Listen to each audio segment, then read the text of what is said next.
এরকম আওয়াজ হবে, তবে বুঝতে পারবে যে হয়ে গেছে। আর বড়িটা সাদা হয়ে যাবে। আচ্ছা ইয়ো দোস্ত, তো আজকে চলে এসেছি সম্পূর্ণ অন্যরকম একটা ভিডিও নিয়ে। তো তোমরা দেখতেই পাচ্ছ এটা মাতাশ্রীর হাত, আর মাতাশ্রী করছে একটা গুরুত্বপূর্ণ কাজ।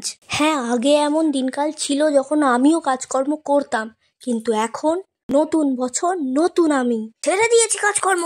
কিন্তু প্রত্যেক ঘরে ঘরেই এখন ডেলি ভ্লগার তোমরা দেখতে পেয়ে যাবে। তো সেই ধারাটাকে মেনটেন করে চলতে হবে তো নাকি?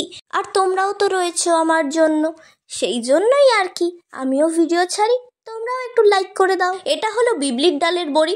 এই ডালটার বড়ি বানানোর জন্য প্রথমে এক রাত ডালটাকে ভিজিয়ে রেখে দিতে হবে। তারপর সকালবেলা পেস্ট বানিয়ে নিয়ে সেটাকে কিছুক্ষণ ফেটিয়ে নিতে হবে। তারপর টুই টুই টুই টুই টুই টুই করে যে কোনো জালের উপর, বা জাল যদি না থাকে সেক্ষেত্রে যে কোনো থালার উপর একটু তেল দিয়ে তার উপরে দিয়ে দিয়ে রোদে রেখে দিলেই তারপরে এক বেলার মধ্যে ওটা মোটামুটি শুকিয়ে যাবে। পরের দিন আর একবার দিলে ওটা করকরে হয়ে যাবে। তারপর হাত দিলেই টুই টুই করে উঠে আসবে, আর রেডি হয়ে যাবে বিবলির ডালের ফর্সা ফর্সা বড়ি। খালি খালি খালি খালি ফর্সা বড়িদের ঝোলে দেওয়ার জন্য তৈরি হয়ে গেছে।